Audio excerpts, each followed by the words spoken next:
Apa benda ni? Apa salah ada dua jenis makanan? Tak mengikut arahan. Macam aneh.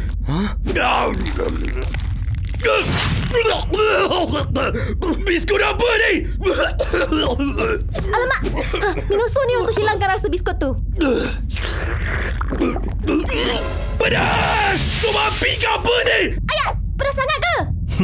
Teruk sangat ke biskut dan sup ni? Biar aku rasa. Janganlah semana.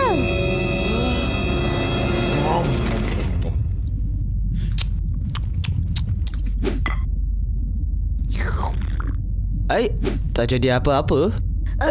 Macam mana Laksmana? Okey je.